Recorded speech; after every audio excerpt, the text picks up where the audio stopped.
چلتے ہیں. نشریات بھی تبھی چلتی ہے اگر دو اینکر سلوک سے پروگرام کو چلائیں تب بھی چلتے ہیں. تو حسن سلوک ہر جگہ پہ جو شامل ہے. اور عارف بھائی یہاں پہ آپ کی بات کو ایسے کنٹینیو کروں کہ آپ کا عمل بتاتا ہے کہ آپ کی تربیت ہوئی ہے یا فقط پالا گیا. بالکل ایسے ہی ہے. تو جہاں ماں باپ کی آپ نے بات کی نادیہ، آپ تو خود اس چیز کو مطلب بہت روزانہ ہمارے ناظرین کو بتاتی ہیں، دین سے ریلیٹ ہمیں مثال بھی دیتی ہیں. تو آپ سرکار کا حسن سلوک تو پوری دنیا میں کافروں کے لیے بھی ایک نمونہ تھا جس کی لوگ تعریف کرتے تھے، معترف تھے.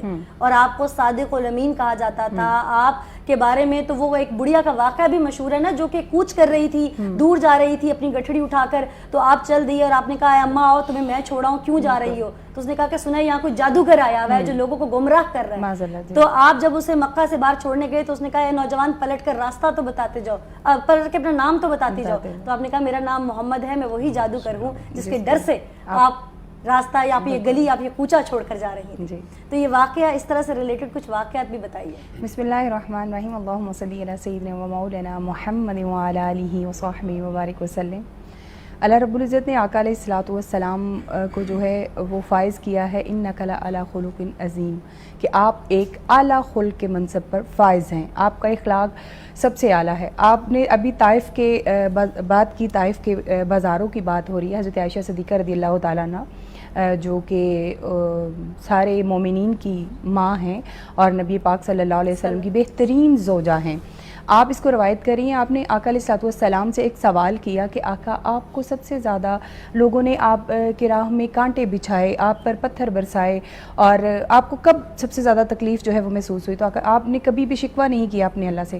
آپ نے حضرت عائشہ صدیقہ سے یہ بات شیئر کرتے ہوئے کہا کہ اے عائشہ، میں نے جو چچا ہیں ان کو جنگ میں شہید کر دیا گیا، ان کے جسم کے ٹکڑے کر دیے گئے، ان کا کلیجہ چبایا گیا، اور مجھے اتنی تکلیف نہیں ہوئی.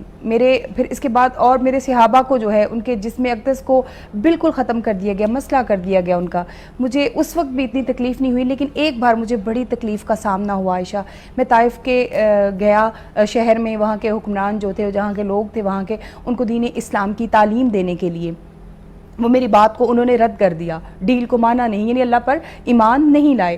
اور کیا کیا کہ راستے میں اوباش نوجوانوں کو کھڑا کر دیا، اور ان کو کھڑا کر کے تو وہ کیا کرتے کہ مجھے میرے پاؤں پر پتھر مارتے، اور وہ میرے لیے سب سے تکلیف دہ منظر تھا. اور پتھر مارتے اور کیا کرتا کہ میں ایک پاؤں اٹھاتا تو وہ کیا کرتے دوسرے پہ مار دیتے، اور جب میں بیٹھتا تو مجھے دھکا دیتے. یعنی نبی پاک صلی اللہ علیہ وسلم کہتے ہیں کہ وہ میری برداشت کی عائشہ سب سے آخری حد تھی. لیکن اللہ رب العزت نے کہا کہ آپ خلق میں سب سے عظیم ہیں، آپ کا اخلاق سب سے عظیم ہے. تو آپ نے کہا کہ وہاں پہ جتنے صحابہ اکرام تھے، یہاں تک کہ اللہ رب العزت کی جو غیرت ہے وہ برداشت نہ کر سکی، جبریل امی کو بھیجا، کہا آپ حکم دیں تو یہ جو وادی طائف ہے دو پہاڑوں کے درمیان، اس کو ختم کر دیں، اس کو تباہ و نابود کر دیں. اور وہاں پہ جتنے صحابہ کرام تھے انہوں نے کہا کہ حضور آپ ان کو بد دعا دیں.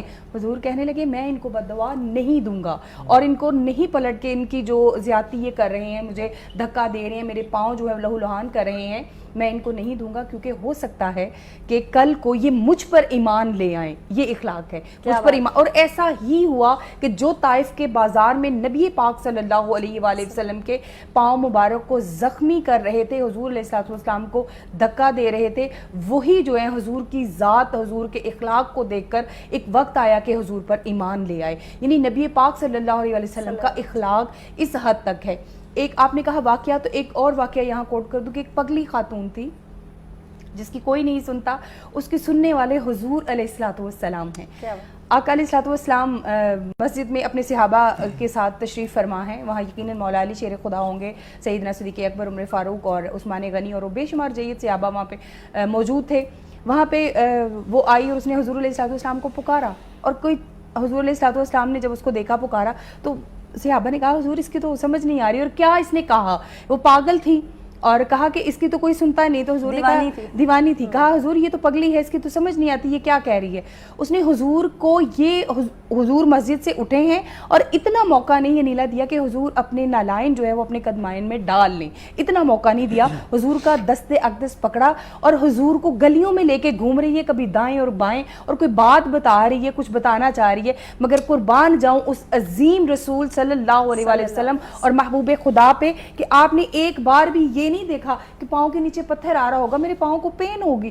آپ کا اخلاق یہ تھا کہ آپ اس کی بھی سن رہے تھے. آج ہمارے اخلاق میں یہ کہ ہم سنائیں, اگلے کو اپنا غم بتائیں, تکلیف بتائیں, یا کوئی اس قسم کی کوئی ہماری معاشرتی برائیاں جو پروان چڑھ گئی ہیں جس میں جھوٹ ہے, اور اگلے کی سننا تو دور کی بات, اگلے کو مزید جو ہے وہ ہم لیٹ ڈاؤن کرتے ہیں, اگلے کی انسلٹ کرتے ہیں, اور اس کے سچے جو جذبات ہیں ان کو جو ہے رونتے ہیں. بالکل لیکن ایسے نبی پاک صلی اللہ علیہ وسلم بالکل یہ واقعہ مکمل کر دو 2 منٹ میں. نبی پاک صلی اللہ علیہ وسلم اس کو واپس گلیوں میں گھما کے اس منبر کے پاس جہاں سے اتر کے آپ گئے وہاں پر آئے, اور وہاں ایک چیز پڑی ہوئی تھی, اس نے کہا تھا مجھے یہ چاہیے. لیکن نبی پاک صلی اللہ علیہ وسلم نے ایک بار بھی اپنا ہاتھ نہیں چڑھوایا جب تک اس نے خود اپنا ہاتھ نبی پاک صلی اللہ علیہ وسلم کے ہاتھ سے ہٹا نہیں لیا. حسن سلوک کی جب ہم عارف بھائی بات کرتے ہیں تو آج تو